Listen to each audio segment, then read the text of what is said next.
खबर ये है कि एग्ज़ाम ने रंग बदलना शुरू कर दिया है।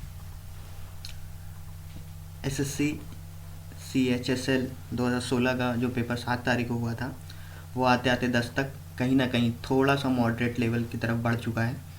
और देखिए, 2-3 क्वेश्चन मेरे पास बहुत अच्छे अच्छे आए हैं, मैं उनके जवाब दे देता हूँ। पहला, एसएससी नॉर्मलाइजेशन नहीं करता है।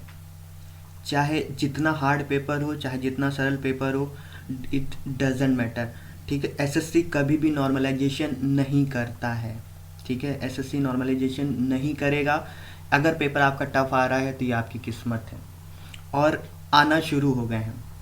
जो 9 तारीख को पेपर देखा गया है उसमें इंग्लिश अच्छी खासी मॉडरेट टू डिफ़िकल्ट लेवल की थी। आज का पेपर 10 तारीख का पेपर देखा गया है, एक्टिव पैसिव क्लॉज आ गए हैं, क्लॉज टेस्ट पूछा गया है, पैराग्राफ था ही नहीं। चेंजेस शुरू हो गए हैं। एसएससी ने गिरगिट जैसा रंग बदलना शुरू कर दिया है। पेपर इधर उधर के होने लगे हैं, ऊपर नीचे जैसे होता है। कई लोगों की शिकायत रहती है मेरा पेपर कठिन आ गया, मेरा पेपर सरल सरल आ गया।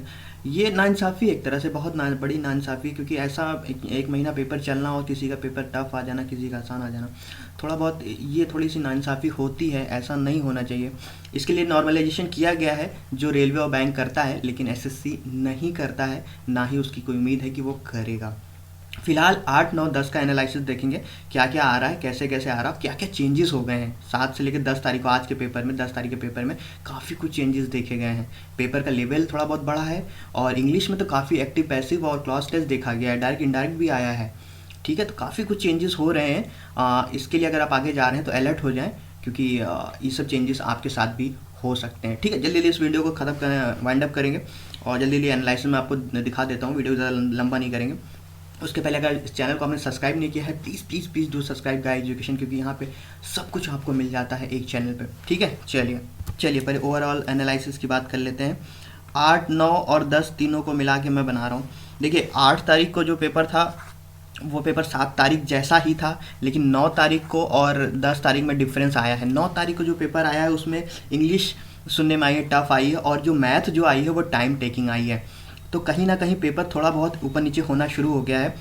फिलहाल जो ओवरऑल एनालिसिस है, इंग्लिश में अगर 15 के आसपास, आप 15 से 16 के आसपास सही करते हैं तो अच्छा है, क्योंकि पेपर जो है वो मॉडरेट टू डिफ़िकल्ट लेवल का बढ़ चला है।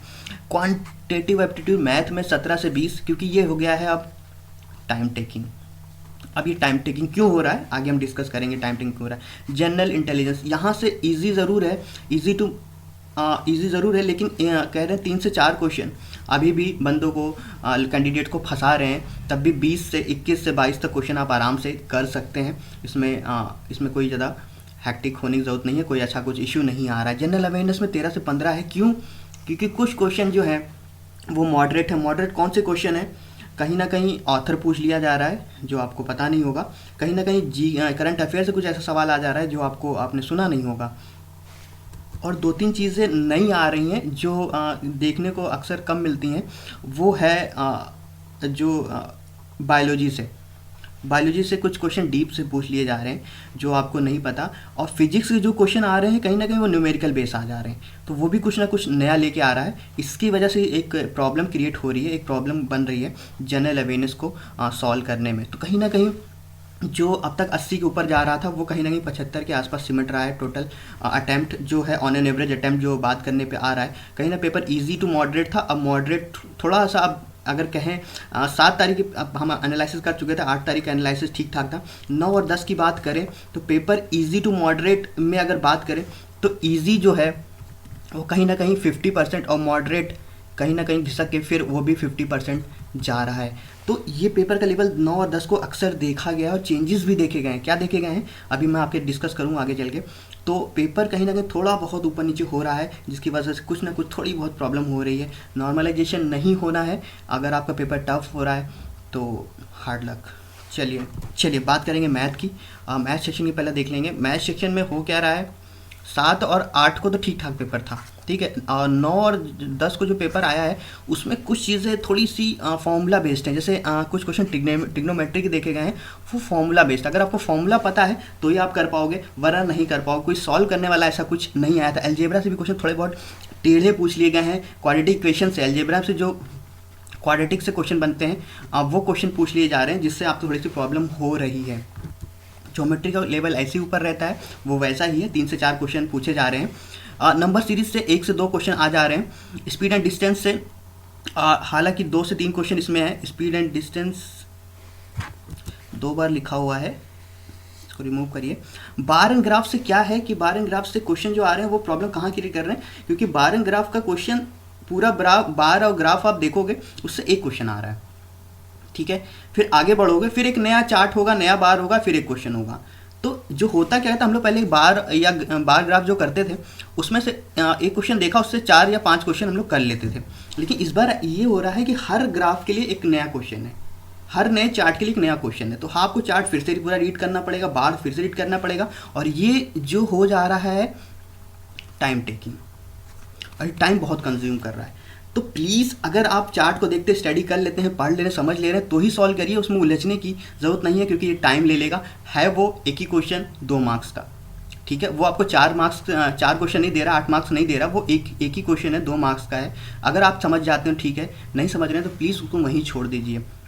एवरेज का इजी क्वेश्चन है, एक क्वेश्चन इजी आ रहा है। एसआई और कंपाउंड इंटरेस्ट से इजी क्वेश्चन आ रहा है, 1 से 2 क्वेश्चन देखे जा रहे हैं। परसेंटेज, एवरेज और प्रॉफिट लॉस, इनसे मिला के लगभग 6 से 7 क्वेश्चन बन रहे हैं। तो ओवरऑल मैथ में जो है वो आप थोड़ा टाइम टेकिंग हो चला है, थोड़ा टाइम ले रहा है। टाइम लेने वाला यही है, बार ग्राफ जो आ रहे हैं 3 या 4 क्वेश्चन आ जा रहे हैं, वो हर चार्ट के लिए हर नया आपको स्टडी करना पड़ रहा है। ट्रिग्नोमेट्री अलजेब्रा में फॉर्मूला बेस्ड आ रहे हैं, पूरे फॉर्मूला बेस्ड। अगर फॉर्मूला पता होगा तो ही आप कर पाएंगे। ज्योमेट्री आपको घुमा सकती है, क्योंकि थोड़ा बहुत आपको उसमें कॉर्ड और टेंजेंट के क्वेश्चन ज़्यादा देखने को मिल रहे हैं। तो कॉर्ड और टेंजेंट पर जब तक डायग्राम नहीं बना पाएंगे तब तक आप ज्योमेट्री क्वेश्चन नहीं सॉल्व कर सकते। तो डायग्राम बनाने में भी वो टाइम ले रहा है, तो वहाँ थोड़ा स्टडी करिए, इन सब क्वेश्चनों को, इन सब चीज़ों को ध्यान दीजिए, तभी आप आगे, अगर आपके एग्ज़ाम में आगे जा रहे हैं आगे, अगर ये सब इन पर काम करेंगे तो कहीं ना कहीं आपको एडवांटेज मिलेगा। चलिए आगे बढ़ेंगे, बात करते हैं रीजनिंग की। ईजी है, आसान है, कुछ भी नया नहीं है, वही पेपर कटिंग के क्वेश्चन है, वही वाटर इमेज वही है, एनालॉगी के हैं। सीरीज़ के क्वेश्चन थोड़े बहुत आपको परेशान कर सकते हैं, ठीक है। सीरीज़ के जो क्वेश्चन होते हैं ना 1530 टू 10, ये आज का है 10 तारीख को पेपर, ये क्वेश्चन देखा गया था। ये सीरीज़ क्या की गई पता है आपको, ऐसे था, इस तरह की सीरीज़ दी गई थी, ये रीजनिंग में था। कैन यू बिलीव, ये रीजनिंग में था। और रीजनिंग में क्वेश्चन और आया था, वो जो अर्थमेटिक रीजनिंग करके आता है, उस तरह के क्वेश्चन आए थे। सेलिज्म का क्वेश्चन नहीं देखा गया था, आज 10 तारीख की बात कर रहा हूँ मैं, मॉर्निंग शिफ्ट की, वहाँ वो नहीं देखा गया था। और कुछ जैसे देखिए क्वेश्चन कुछ स्किप किए जा रहे हैं, जैसे मैट्रिक्स का आपको मिल ही रहा है, लेकिन सेलिज्म मिल रहा है नहीं मिल रहा है वो कंफर्म नहीं है, कहीं कुछ ना कुछ स्किप कर दिया जा रहा है। लेकिन फिलहाल सोचने वाली बात ये है कि पेपर जो है, रीजनिंग का सेक्शन जो है वो आसान आ रहा है। आप आराम से 22 से 23 क्वेश्चन आराम से अटैम्प्ट कर सकते हो, इसमें कुछ ज़्यादा नया नहीं है। अगर नया भी आता है तो भी आप कर लो। जो सीरीज़ वाले अल्फ़ाबेट की सीरीज़ वाले अरेंज करने वाले हैं, एनालॉगी वाले हैं, ये थोड़ा बहुत आपको परेशान कर सकते हैं, सीरीज़ वाले थोड़ा बहुत परेशान कर सकते हैं। इन पर थोड़ा सा प्रैक्टिस कर लीजिए, अगर आप आगे जा रहे हैं तो अच्छा होगा। लेकिन पेपर जो है सबसे आसान कोई सेक्शन आ रहा है तो रीजनिंग आ रहा है, लेकिन कुछ कह नहीं सकते, क्योंकि गिरगिट की तरह रंग बदल रहा है एसएससी, तो कहीं ना कहीं कुछ ना कुछ वो आपके साथ कुछ ना कुछ कर देगा आगे। इसके लिए आपको अलर्ट रहना है, ठीक है। इसके अलर्ट आपको हमेशा मानसिक अपना जो माइंड है वो हमेशा तैयार रखना चाहिए कि मेरे साथ अगर एसएससी ऐसा कर देगा तो मैं क्या करूँगा, ठीक है। अब वो करेगा, क्योंकि 7 फरवरी तक पेपर है और कहीं ना कहीं बहुत बड़े चेंजेस भी आगे देखने को मिलेंगे। जैसे आज इंग्लिश में मिले थे, कैसे 7 और 8 के पेपर में ये देखा गया, ठीक है। आज 10 तारीख के पेपर में ये नहीं था, इसकी जगह पे क्या था, क्लॉज टेस्ट था, 4 से 5 मार्क्स। और क्या ऐड था इसमें, एक्टिव पैसिव ऐड था, डायरेक्ट इनडायरेक्ट ऐड था। और ये दो एक्टिव पैसिव डायरेक्ट ऐड जो था वो मॉडरेट लेवल का था, ना कि इजी लेवल का। ये चीज़ सरप्राइज थी, 10 तारीख के मॉर्निंग शिफ्ट के पेपर में देखी गई है, ठीक है। वही ईडियम फ्यूजन 2 से 3, स्पेलिंग करेक्शन 1 आया था, 1 से 2 आता है, वही आएगा। फिल इन द ब्लैंक्स 2 से 3 आए थे। एंटोनिम सिनोनिम्स 2 से, एंटोनिम सिनोनिम्स इस पर ध्यान दिया जा रहा है, पता नहीं क्यों, पहले नहीं था, लेकिन अब इस पर तकरीबन यहाँ 3 से 6 तक आ जा रहे हैं। काफ़ी वन वर्ड सब्स्टिट्यूशन कम कर दिया है, 2 से 3 दे रहे हैं। और सेंटेंस इंप्रूवमेंट 2 से 3 आ रहे हैं, एरर डिटेक्शन 2 से 3 आ रहे हैं। तो जो चेंजेस थे 10 तारीख के मॉर्निंग में, 10 तारीख का जो पेपर हुआ है उसमें देखा गया क्या, क्लॉज टेस्ट अनसीन पैसेज हटा दिया गया है और रीडिंग कॉम्प्रिहेंशन मतलब हटा दिया गया है। एक्टिव पैसिव और डायरेक्ट इनडायरेक्ट देखे गए हैं, वो भी ईजी लेवल के नहीं, ईजी टू मॉडरेट लेवल के, थोड़े बहुत मॉडरेट लेवल का। एक एक्टिव पैसिव आसान था, एक थोड़ा सा टफ था, डायरेक्ट इनडायरेक्ट थोड़ा सा ईजी था, एक थोड़ा सा टफ था। 1 से 2 क्वेश्चन एक्टिव पैसिव, 1 से 2 क्वेश्चन और डायरेक्ट इनडायरेक्ट 1 से 2 क्वेश्चन पूछे गए हैं। क्लॉज टेस्ट पूछा गया है, जो क्लॉज टेस्ट आसान था, ऐसा नहीं टाइम टेकिंग, लेकिन देखिए क्लॉज टेस्ट एडवांटेज देता है आपको। अगर आरसी की जगह आपको क्लॉज टेस्ट मिलता है तो एडवांटेज, क्लॉज टेस्ट आपको एक बार पढ़ना है और कर देना है। रीडिंग कॉम्प्रिहेंशन में आप पैसेज पढ़ोगे तब क्वेश्चन आइडेंटिफाई करोगे, फिर पैसेज पढ़ोगे फिर आइडेंटिफाई करोगे, उसमें टाइम लग जाता है। इन क्लॉज टेस्ट आसान होता है, जो आज के पेपर में 10 तारीख के पेपर में देखा गया है। तो आगे जो जा रहे हैं तैयार रहें, कमर कस लें, अगर ये आता है तो आपको कैसे इसको अटैम्प्ट करना है। चलिए बात कर लेते हैं जनरल अवेयरनेस की। थोड़ा सा ये मॉडरेट होता जा रहा है, जो लेवल था इसका इजी टू इजी था, इजी टू मॉडरेट था। अब कहीं ना कहीं मॉडरेट जो है वो कहीं ना 60% कवर कर रहा है और इजी जो है वो 40% कवर कर रहा है। तो कहीं ना कहीं मॉडरेट कहाँ से बन रहा है, वो करंट अफेयर से कुछ ना कुछ मॉडरेट आ रहा है। जैसे करंट अफेयर से क्वेश्चन ये 2 से 4 हो गए हैं। आज लगभग 10 तारीख के पेपर में देखा जाए, 9 या 10 के में देखा जाए तो ये कम से कम 5 क्वेश्चन के आसपास करंट अफेयर थे। पॉलिटी 3 था, ज्योग्राफी 3 था, हिस्ट्री 3 था, इकोनॉमिक 3 था। जनरल साइंस यहाँ से क्वेश्चन डिफिकल्ट हो रहे हैं, क्यों? क्योंकि बायोलॉजी से क्वेश्चन थोड़ा सा डीप में आ रहे हैं। ठीक है, बायोलॉजी के क्वेश्चन थोड़े से डीप में आ रहे हैं। और मैं बताऊँ रीजनिंग में भी कुछ जो रीजनिंग में भी कुछ क्वेश्चन आए हैं जो आपको वो रीजनिंग के नहीं है, वो अगर आपको पता होगा तो ही कर पाएंगे। जैसे फॉर एग्जाम्पल मुझे याद नहीं आ रहा है, लेकिन ऐसे क्वेश्चन थे जो पढ़े होंगे तो ही कर पाएंगे। ऐसे एक आध क्वेश्चन रीजनिंग में भी पूछे जा रहे हैं जो बायोलॉजी या फिजिक्स केमिस्ट्री से रिलेटेड हैं। इस तरह के क्वेश्चन आ जा रहे हैं, रीजनिंग में मैं बात कर रहा हूँ। फॉर एग्जाम्पल ये थोड़ा सा हैवी हो रहा है क्योंकि यहाँ से फिजिक्स जो क्वेश्चन आ रहे हैं वो डायरेक्ट नहीं आ रहे हैं, फॉर्मूला बेस्ड आ रहे हैं। ठीक है, फॉर्मूला बेस्ड आ रहे हैं। केमिस्ट्री के ठीक ठाक, केमिस्ट्री यहाँ से ये इजी आ रहा है, केमिस्ट्री थोड़ा ठीक आ रहा है क्योंकि इसका अगर थोड़ा सा बेस बढ़ाएंगे तो बहुत ज़्यादा टफ हो जाता है। लेकिन फिजिक्स के जो हैं वो फॉर्मूला बेस्ड क्वेश्चन पूछे जा रहे हैं, कहीं ना कहीं आपसे वो कुछ उलझाने की कोशिश कर रहा है। बायोलॉजी में थोड़ा डीप, बायोलॉजी में ऐसे ही हम लोग थोड़े से कम है और कहीं थोड़ा सा डीप पूछ लिया जाता है, थोड़ा सा परेशान करने लगता है।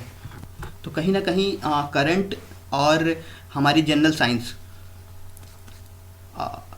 हम सबकी जनरल साइंस परेशान कर रही है, सीधी बात है। कहीं ना कहीं परेशान करने का एक तरीका एसेसिन ढूंढ लिया है, क्योंकि इसका क्वेश्चन कुछ ना कुछ कहीं ना, देखिए अगर इसको मिलाएंगे करंट और साइंस मिला लेंगे ना तो लगभग 12 क्वेश्चन बन रहे हैं और 50% पेपर इसी से कवर हो रहा है। ये चीज़ आपने गौर की? करंट अफेयर से 6 से 7 क्वेश्चन, 5 से 6 क्वेश्चन आराम से बन रहे हैं और 6 से 7 8 क्वेश्चन जो हैं वो साइंस से बन रहा है। तो साइंस और करंट से अगर मिला लिए तो 50% जनरल अवेयरनेस यहीं से कवर हो रही है और 50% कहीं ना कहीं वो पेपर थोड़ा सा डिफिकल्ट हो जाता है, क्योंकि साइंस जो बैकग्राउंड के नहीं है, जो आर्ट साइड के हैं, उनके लिए थोड़ा सा प्रॉब्लम क्रिएट होती है। और करंट अफेयर अगर आपने कवर नहीं किया है तो वो कहीं ना कहीं प्रॉब्लम क्रिएट कर रही है। चलिए देख लेते हैं क्या अटैम्प्ट है और क्या कट ऑफ जा सकती है। बात हम लोग कर रहे हैं 8, 9 और 10 के पेपर की एनालिसिस की।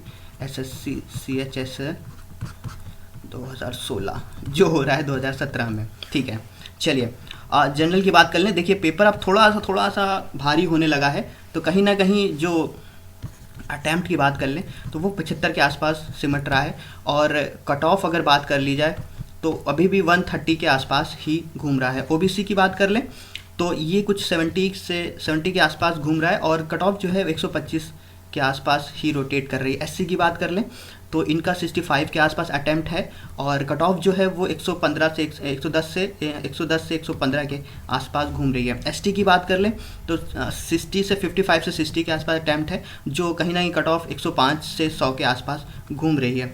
ठीक है, पेपर का लेवल, अगर लेवल पेपर की बात की जाए तो 8 तारीख का जो पेपर का लेवल था वो ईजी टू मॉडरेट था, जबकि ईजी थोड़ा ज़्यादा ही था, 60-70% ईजी था। लेकिन 9 तारीख के पेपर में जो पेपर ईजी कम था, मतलब 60% ईजी था, लेकिन 10 तारीख वाले में ये 50% हो गया है। 10 तारीख का पेपर थोड़ा सा टाइम टेकिंग था, थोड़ा सा मॉडरेट हो गया है थोड़ा सा, तो कहीं ना कहीं पेपर थोड़ा सा लेवल बढ़ गया है। कल कोई घट भी सकता है, बढ़ भी सकता है, सेंसेक्स की तरह काम कर रहा है ये पेपर, तो कुछ भी नहीं कह सकते कल क्या करेगा क्या नहीं करेगा। ठीक है, फिलहाल ये एक नज़रिया है, इसको कट ऑफ मत मानिएगा, ये सिर्फ एक नज़रिया है। 7 फरवरी जब सारे पेपर हो जाएंगे तब कुछ ना कुछ क्लियर होगा। ये कोई कट ऑफ नहीं है, ये सीधे एक नज़रिया है जो देखने में लग रहा है कुछ ऐसा बन सकता है, क्योंकि पेपर थोड़ा सा ऊपर नीचे होना शुरू हो गया है और कुछ नई चीज़ें आना शुरू हो गई हैं, कुछ टाइम टेकिंग होना शुरू हो गया है, तो कहीं ना कहीं पेपर कट ऑफ भी गिर सकती है अगर आगे ऐसे पेपर आते रहे तो। ठीक है, चलिए फिलहाल इस वीडियो को वाइंड अप करेंगे। और कुछ खबर, अगर कुछ नया चेंजेस आते हैं, अगर कुछ नया एक्टिव पैसिव या कुछ और चेंजेस अगर लेके आता है एसएससी या कुछ और करता है, तो ज़रूर एनालिसिस में लेके आऊँगा उसके लिए और आपको अलर्ट करूँगा। और फिलहाल पेपर का जो कहा जाए तो कुछ थोड़ा सा इधर उधर हो रहा है, और आगे क्या होगा अभी तो शुरुआत है, अभी तो पूरा लगभग 25 दिन चलने हैं, तो आगे क्या होगा वो सब। और मैथ के जो क्वेश्चंस हैं वो आने वाले हैं अगले, मैं आगे एवरेज और लेने वाला हूँ, उनको भी यहाँ देखेंगे। और कुछ अभी भी जीके क्वेश्चन मुझे लेने हैं, वो सभी क्वेश्चन हम यहाँ पे लेने वाले हैं, ठीक है। और कोई आपकी कुछ कहना चाहते हैं? देखिए एक चीज़ मैं बता दूँ कि चलिए हटिए, छोड़िए, रहने दीजिए, क्योंकि अब वीडियो लंबा हो रहा है, क्योंकि और फिर बात करेंगे इस टॉपिक पे, ठीक है। फिलहाल इस वीडियो को वाइंड अप करते हैं। Thank you for watching this video.